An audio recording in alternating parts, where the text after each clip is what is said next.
Hey there! In this video we are going to show you Pest by the publisher Archona Games. This is a Kickstarter preview, so the rules on the components can be changed. Let's get to the table and gain some renown as Plague Doctors.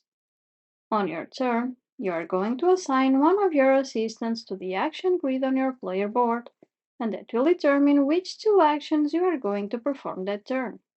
You are going to be able to construct buildings to later provide you with resources, move your plague doctor and gather sick people to quarantine, produce resources on your buildings and research on the labs, cure the sick people on your quarantine becoming healthy people, assign healthy people to work on your buildings or to the capital city, or research new technologies to improve your ongoing abilities. You are going to play during 3 eras, and each era has an imperative and an agenda. During each era, each time you fulfill its imperative, you gain what is indicated by the track.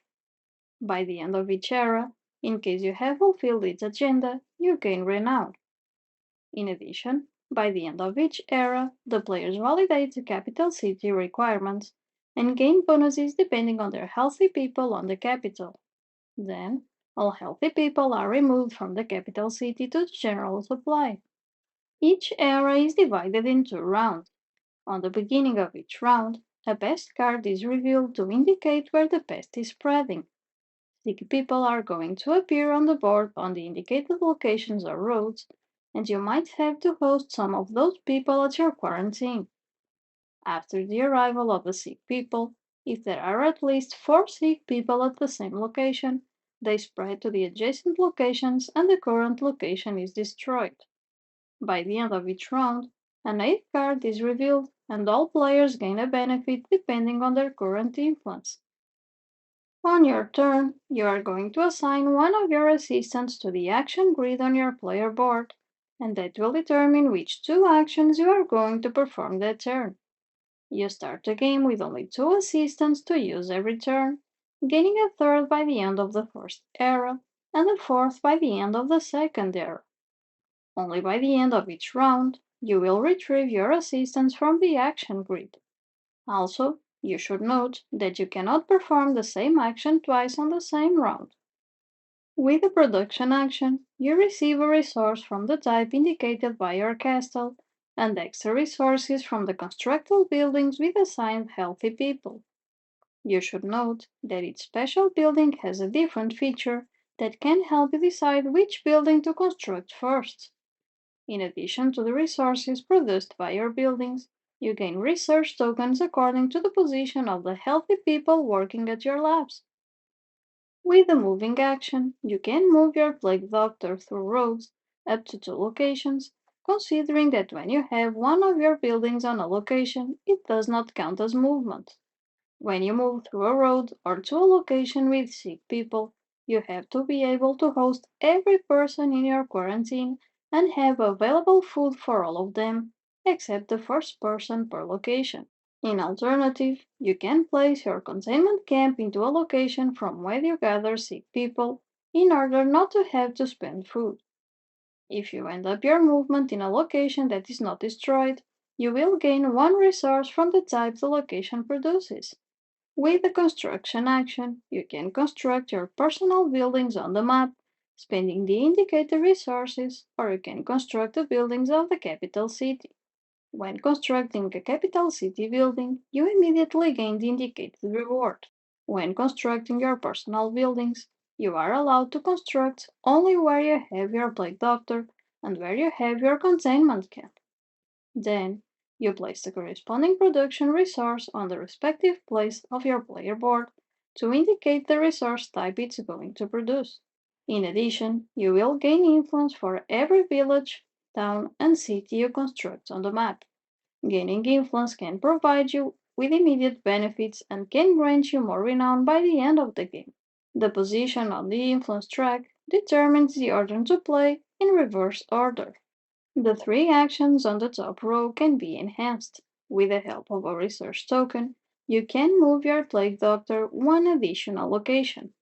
You can construct spending 1 less wood or stone, and you can produce 1 extra resource in one of your buildings. When you gather sick people and your quarantine is full, the sick people are going to start to hinder your top row actions. If hindered, the moving action requires you to move through one less location. The constructing action requires you to spend one extra wood or stone to build. The production action requires you to produce one less resource of your choice. In case your quarantine is full, all three top row actions are hindered, and the storage space is also occupied by a sick person. The next sick person in need of a quarantine space will die, and have to be placed in the graveyard. That will grant you permanent negative renown by the end of each era.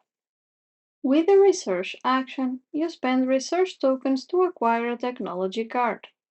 Besides the ability that a technology card grants you throughout the game, each card provides you with renown at the end of the game. In case you need to discard a technology card to place a new one on its place, you gain the depicted renown immediately. In addition, you can spend research tokens to refresh the card's market as many times as you like, as long as you spend one research token per time you refresh the market. After the research action, in case you discarded or refreshed any cards, shuffle them into the draw deck and replenish any empty slots on the market. With the assign action, you can assign any number of healthy people from your player board to your personal constructed buildings, to the capital city, and among your personal buildings. In case you assign people to your buildings, they are able to produce in later production actions. In case you assign people to the capital city, you may receive benefits at the end of each round. In addition, each time you assign people to the capital city, you choose a reward token and then flip it face down, becoming unavailable. With the cure action, you can move any number of sick people from regular quarantine, hindered actions quarantine, and storage quarantine to the healthy people track on your player board, as long as you have the required herbs to cure each person you are moving. As a free action, you can exchange any two resources from your resource track for one coin. Coins are considered wild resources and can be used instead of any other resource. Once all three rounds are played, the game ends and the players proceed to calculate their quantity of renown, summing up renown tokens, imperatives, healthy people, constructed buildings, technologies, influence, resources, and coins. Afterwards, each player subtracts the corresponding renown from people on the graveyard. Then, the player with the most renown is the winner. In case of a tie, the player with the most influence is the winner. This is it. We hope you enjoyed our preview of Pest. A special thanks to Archona Games for providing us a preview copy. If you enjoy learning this game with us, don't forget your thumbs up and please consider subscribing. Until then, stay connected and be safe. See you soon!